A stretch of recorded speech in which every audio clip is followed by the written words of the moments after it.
La bibliothèque du bouquiniste. Molière et La Fontaine.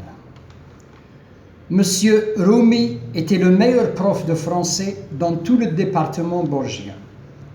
On ne peut oublier ses cours où Molière et La Fontaine meublaient nos leçons. Je me rappelle qu'en classe de 5e, nous eûmes droit aux fourberies de Scapin. Personne ne voulait jouer Zerbinette, nous n'étions que des garçons en classe. Monsieur Rumi piqua une crise de nerfs et désigna de force un élève pour ce rôle.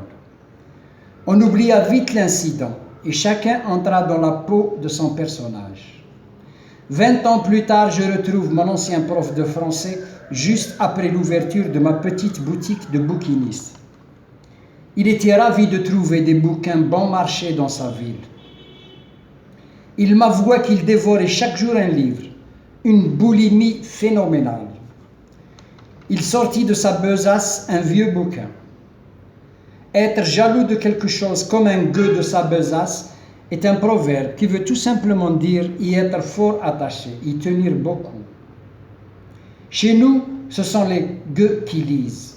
Il me tendit le livre et me relata ses péripéties avec Alceste, personnage principal de la pièce théâtrale de Molière, le Misanthrope.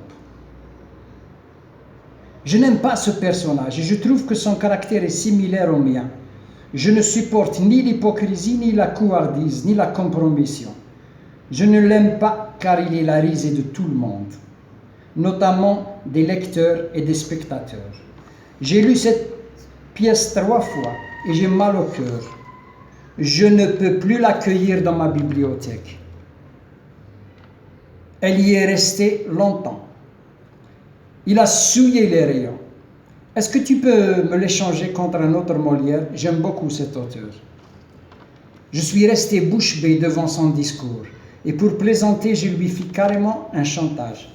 J'accepte l'échange à condition de m'avouer qui est ta Célimène si tu dis ressembler à Alceste. Décidément, toi aussi, tu fais partie des maîtres chanteurs et des curieux. Comment veux-tu que je parle du bien des hommes? Considère-moi comme Philinte, l'ami d'Alceste, et vide ton sac. Ne dis pas qu'il n'y a aucune femme dans ta vie. J'étais marié à une belle et jeune femme. Elle me mijotait de bons plats au four. Notre maison était toujours propre. Pourquoi emploies-tu l'imparfait? Je me rappelle très bien de ton cours sur la valeur de l'imparfait. Habitude dans le passé. Arrête de me couper la parole. Mais sa beauté physique lui joue de sales tours. Elle raffole des compliments. Ses cousins m'emmerdaient avec leurs éloges envers elle. Jusqu'à présent, ça sentait la flatterie. N'oublie pas que le renard de La Fontaine avait un but en vantant la voix du corbeau. Apprenez que tout flatteur vit aux dépens de celui qui l'écoute. Cette leçon vaut bien un fromage sans doute.